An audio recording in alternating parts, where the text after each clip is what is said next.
Welcome to the Listen Up podcast, where we explore hearing loss, communication, connections, and health.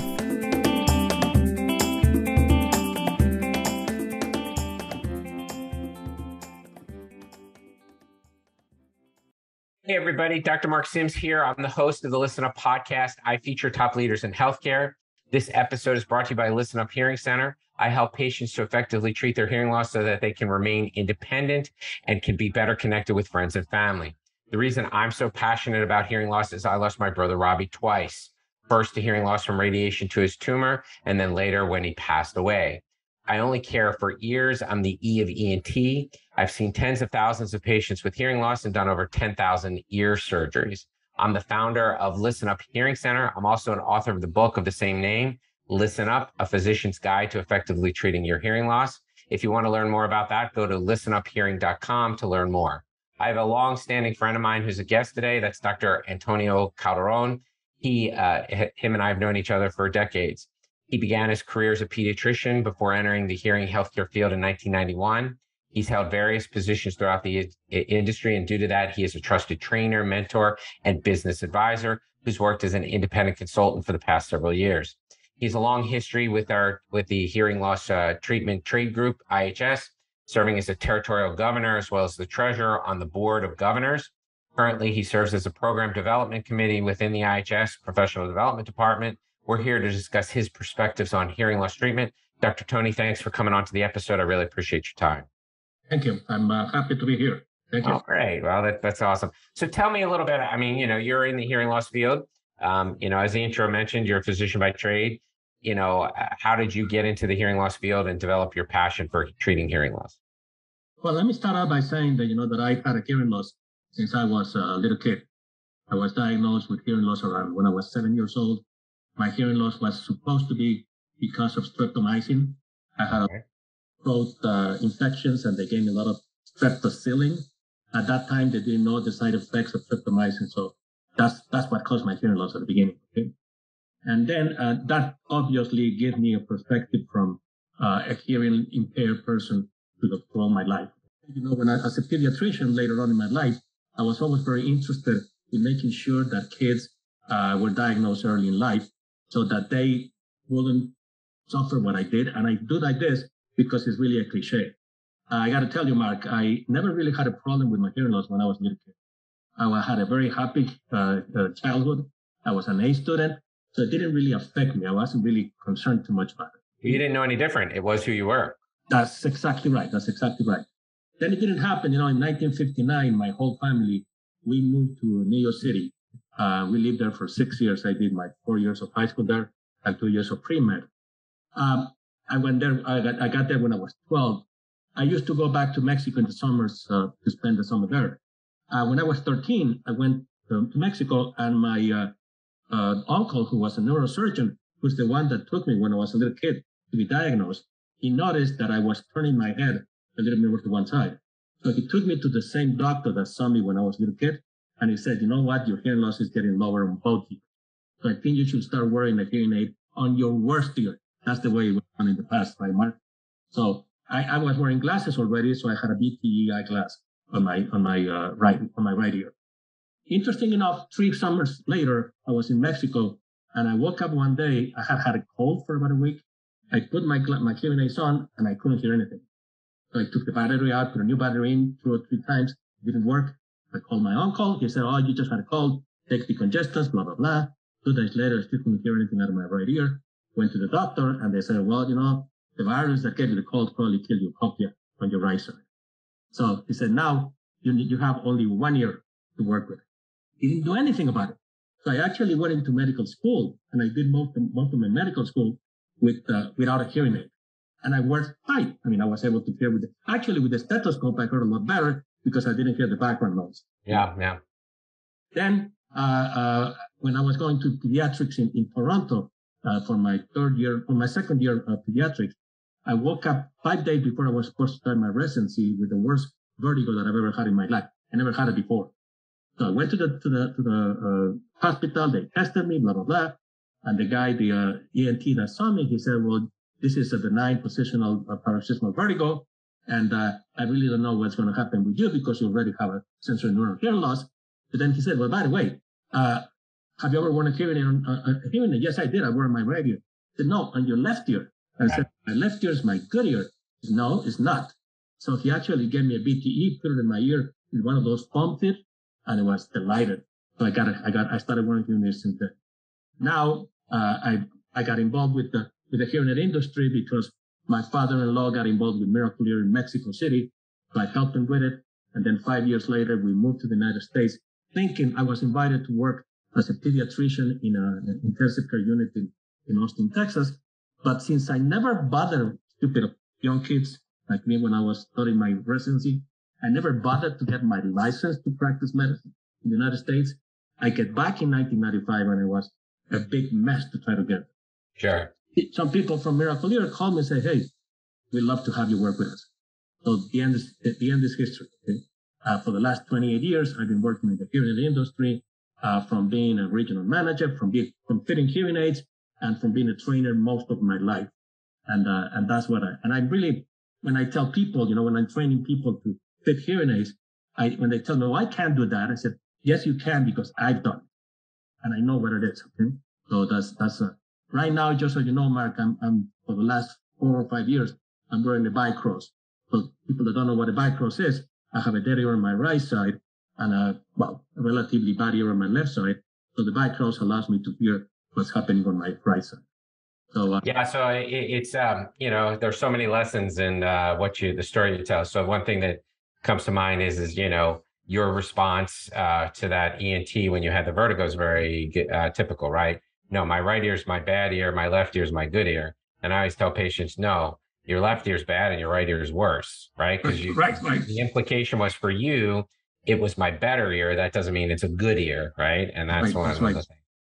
It's interesting. I think the other thing your case probably says is it probably wasn't streptomycin, and you have some sort of either genetic or congenital issue that leads to you having a hearing loss, because that's the only thing to kind of explain the progressive nature of your ears, right? So, but obviously everybody's doing it based on the best information they have at the time. So, well, I mean, so it'd be an interesting perspective, when you went from not being rehabilitated, so in your medical training, what did you notice? In other words, what were the things? I mean, most people notice what they were missing. And so it sounds like to me, you were very clear you didn't miss the heart sounds because the stethoscope gave you a very good, what we would call signal to noise, meaning the background noise was filtered out and you heard the heart sounds. But what were those things like, when you rediscovered the world of sound when you put that hearing aid in? Well, I had not noticed, that when you were with a group of people, you could really hear everybody. Okay? The other thing, because I did have a hearing loss, and my hearing loss is not the typical hearing loss because it started when I was a little kid. So I do drop on the high, but it's not that much. So the problems that I had with noisy environments, it really helped. Keep in mind, when I first wore the first hearing aid was in the 60s. So that was not a digital hearing aid, and they had a pick clipping to turn the loud sounds out, and that made it even worse. Okay, but it did make a difference to me. I knew that I had to hear with the hearing aids. And then I've been noticing through the years, having worked with the industry. I worked with Miracle Ear for a while, and then with Avada. I was lucky enough to always something new came up. They wanted me to try it. Because see, if you want me as your patient, Mark, you don't want me as your patient because I'm really picky. I'm a power junkie. I know what I want and I know how hearing aids work. Okay? So I really didn't. They always wanted me to try the best of the best to see what I felt about. So I've always been lucky enough to have the top of the line hearing aids and understand what the difference has been in how they work, specifically, just like you said, in a very noisy environment, helping with the signal to noise ratio. Yeah. So for the listeners, in the term of the industry, can you explain what a power junkie is? I mean, it's a kind of a vernacular that we throw around. I understand it, but if you could explain that concept. Well, the power junkie is, when I first started wearing hearing aids, they amplified all the sound, but they amplified the low frequencies. So I was used after many years of wearing hearing aids to hear the low frequency. When the newer style hearing aids, digital hearing aids, and then programmable hearing aids came out, the first thing they did, they took down the lows to give you more highs because that's where you wanted to understand when people were talking. And I didn't like that because I was used to the low frequency. Okay? Now, through the years, if you look at my programming of the hearing aid now, it's much more what you expect it to be, okay? Because I've gotten used now to not being a power junkie anymore. I don't need that power from the low frequencies so much anymore. So for the listeners, when you have a inside track to being able to help control your programming, you get what Dr. Tony gets, because he was used to this certain experience with the hearing aids, that to some extent he is maintaining them, despite the fact, honestly, that it might show the programming should be different from a graphical point of view. So he's describing how he likes to hear things. And part of that is frankly, he got used to them being abnormal, and he likes them to some extent abnormal, and that's okay. People like him are becoming fewer and fewer because they tended to be graduates from pre-digital technology, before hearing aids were digital technology. And the people who transitioned, there are some people who still like that. And my experience is, Dr. Tony, it's always somebody who came from the hearing space. In other words, it's the people who have the ability to tell people, I want it programmed this way. The only other power junkie I have was a former speech pathologist. So it's not coincidental, but it's okay. I mean, obviously, it's just I was trying to explain to the listeners what that all means, right? Right. And so now you have a bicross, which is another, for us, that's, neither of us think anything of that terminology. But for some of the listeners, can you explain, what bicross stands for and what that configuration means? Yeah, well, there's actually the two configurations, the cross, which is the cross routing of signals, and the bicross. The cross is if you have a person that has a unilateral hearing loss, only one ear with a hearing loss, and a normal or close to normal hearing in the other ear. So you use a cross system where you just put a hearing aid on the person's good ear, but then you have a hearing aid that transmits the sound from the dead ear side to that side, so he can pick up the sounds on the other side. So you leave your good ear to hear the things on the non-hearing side. On the non-hearing side, correct. Right. A bicross is for somebody like me. I do have a hearing loss on my left ear, and I have a dead ear on my right side. So I do have a hearing aid, a full hearing aid on my left ear, that helps me hear the way I should hear. And then I have a hearing aid on the other side that just picks up the sounds and transfers the sounds to this side. So that allows me, I used to have to always sit on the right side of the table or on the right side of the conference room to hear people on my left side. Now I can sit anywhere because I can still hear it transferring from one side to the other. There is one downside to it, and that's something that I always tell people that fit hearing aids and they put a bicross. You have to understand, I tell them, that I don't have localization, because localization means you guys have two ears, so the sound comes on the right and the left ear, so you can pick up where the sound's coming from. In my case, all the sound's going to my left ear, so I really have no idea where the sound's coming. Although you do get, after wearing them for a while, an idea where the sound's coming from. But it is one of the things that I always tell people, make sure they understand that they're not going to be able to localize the sound where it's coming from. Yeah. So for the listeners, if you have two ears, you're pretty good on a 360-degree circle. If there's a sound, you can narrow its location down to about 3 or 4 degrees of a 360-degree circle, which is pretty fine. For Dr. Tony, he probably can do it in quadrants. In other words, he knows it's to his left front, left back, right front, right back, maybe. And then the other thing that he does, and he could tell me if I'm wrong, is you start using visual cues, right? So if somebody calls for you, you're going to look forward. So a place where this would be incredibly difficult would be like in a large mall and somebody was up on another floor somewhere and called out his name. He would be looking all over, as compared to you or I with 2 ears. We just look up at that person. But the uses or the particular circumstance are probably not that extensive, because like when somebody calls from you and you're in your bedroom, it's more likely than not from outside down the hall or something. Like from your home, for instance, where people occupy, it's probably not from the attic, right? Because people aren't in the attic. So there are ways that we become better at it, but certainly localization of sound is probably one of the things that does not rehabilitate. Although I have to tell you that even though I've been married for 46 years and my wife has perfect hearing, she sometimes forget that. And sometimes when I get home and I say, honey, where are you? And she says, here, but I have no idea where here is. Right. But there are probably places where she more likely, right? Like, you have probably a strategic order. I go check the family room first, the kitchen second, the bedroom third, and then probably everything else is almost like weird or unusual. Although another issue that I have an issue with, if my phone, I don't have my phone next to me and the phone starts ringing. I don't know where it is, yeah. I don't know what it is, And so people with your type of hearing loss become pretty disciplined about putting down their phone in a place where they know it is, like, because on the iPhone, on the Apple platform, and I'm sure it's the same on the Android, there are ways to place tones on your phone to locate it, right? And so if you leave it in the house, that doesn't really help you because you can do it based on volume, but other people can do it on volume and localization. So you'll go around, where does it get louder and louder, and be able to find it that way, but it's harder. So people, in my experience, become pretty disciplined about, like, they leave their phone at the same place and things like that. Right. That's right. That's correct. Well, that's great. So, that's, a wonderful part of your own personal journey. So, I mean, what I would take from this is, you have been able to access and benefit from hearing technology, and you've been blessed to be able to kind of be on the cutting edge of hearing technology for quite some time, which I think is really wonderful. Tell me kind of your perspectives on the bigger, you've now been in the industry for over 30 years, almost 35 years, right? 30 years. Correct. And so, what are the big things that you see in the past that have been, pretty substantive?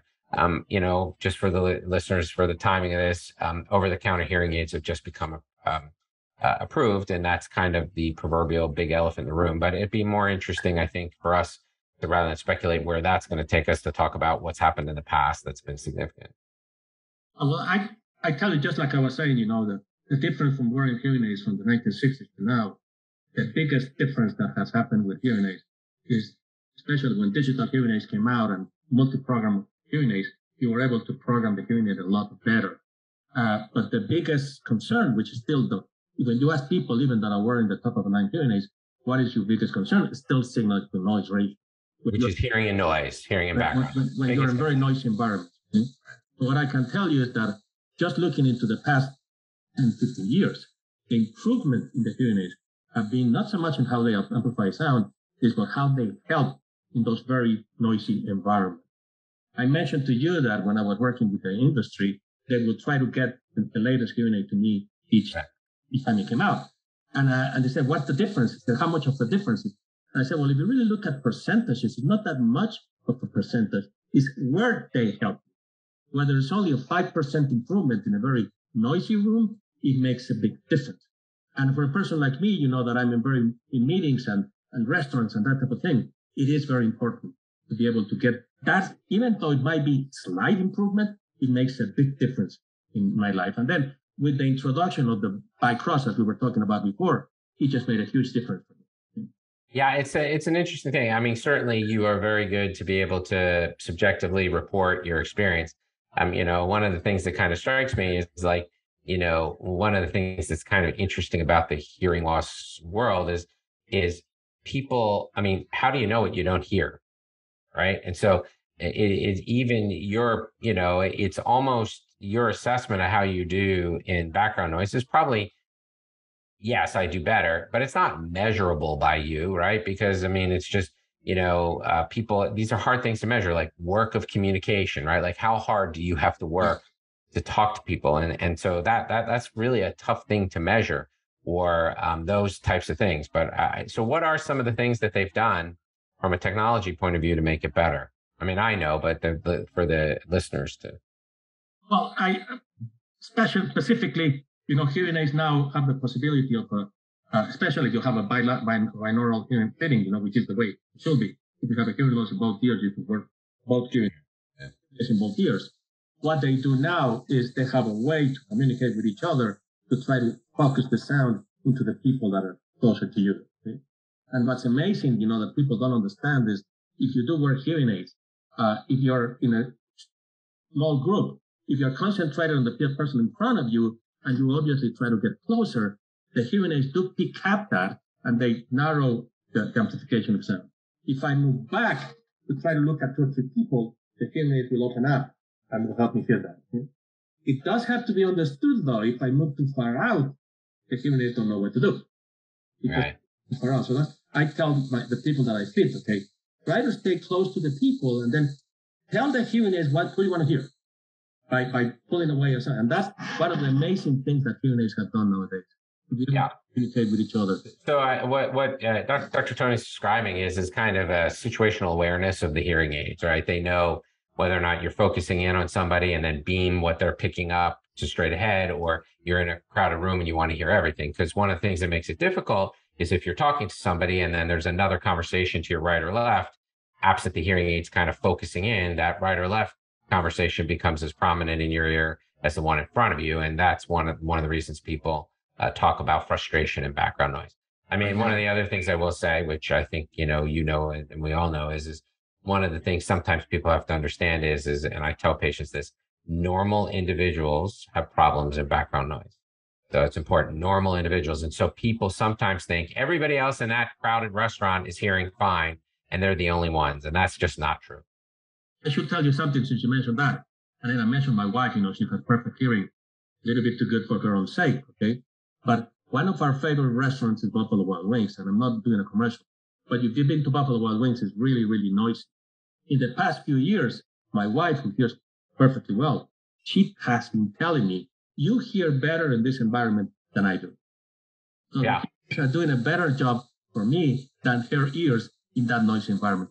Well, some of it is probably, your lip reading skills and contextual processing skills are more sharp. So I mean, it reminds me, I had a patient who was almost profoundly deaf, and he was a waiter at a nightclub, right? Made perfect sense, right? He didn't have to hear what people were ordering anyway. We just look at the lips. Through lip reading, and he was better at lip reading than the hearing people. So he was very good at taking people's orders because he could just haven't figured out. So, that's an interesting that he's so good at compensating for his hearing loss. He goes into a totally environment where hearing is totally compromised by the music. So it's kind of an interesting concept. So yeah, it is. So, and so, if somebody was listening to this, they had hearing loss, they've been resolvent to do something about it. And obviously you are a big believer. You've been in the industry. You're passionate about it and you're a direct beneficiary of it. What would you say to them? In other words, what would your words of advice be to them? Treat it yesterday, right? Yeah. Well, I will say, first of all, you have to accept that you have a hearing loss. Okay? You have to, because if you don't, if you blame it on everybody else, because people are mumbling or the restaurant is too noisy or movies just show a lot of noise, you'll never be able to do something about it. But you have to understand that there's a world out there that you're missing and that you have to be able to.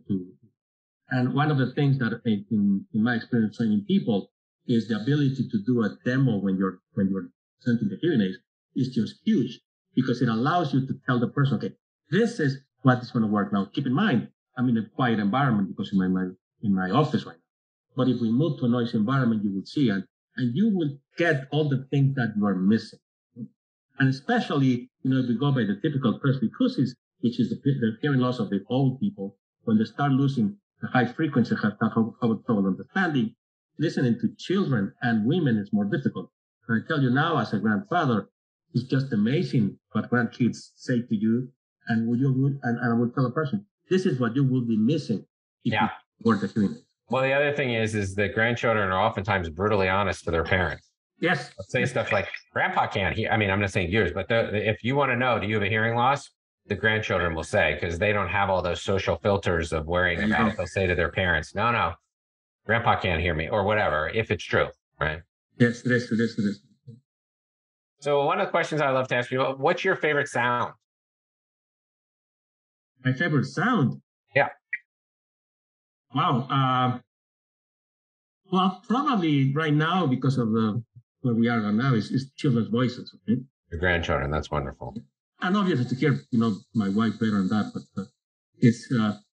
Nothing wrong with that being your favorite. I mean, it doesn't mean you don't like your wife's voice, but it's your favorite. There's a difference. Yeah, there's a difference. Yeah, well, 46 years of marriage, so I can hear my wife and we understand each other. So, anyway. So if people wanted to get a hold of you, how would they get a hold of you? Well, they could either send me an email to my email address or give me a call in my cell phone, okay? All right. Well, I mean, if you want to give that out so people want to reach out to you, you can. I don't have a problem at all. So what's your email and phone number? Okay, the email is my first initial in my name, which is A, Antonio, last name Calderon, Calderon, and then there's an L as in Louis at the end. There's @Calderon L at AOL.com. Okay.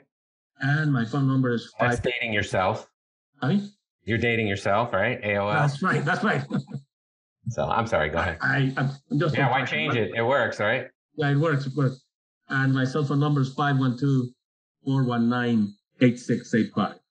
So if anybody wants to reach out, partake in his expertise, that's how they can get a hold of Dr. Calderon. Dr. Calderon, it's been great as you having as a colleague and a friend, and I appreciate you coming on. It seems like was there something else you wanted to mention? No, not really. I just wanted to thank you for the opportunity to do this, and I hope we'll be seeing each other again. Yes, soon. now that things are in person, I look forward to seeing you in the near future. But thanks for coming on the podcast. This has been a great episode, and thanks so much. Okay, thank you very much.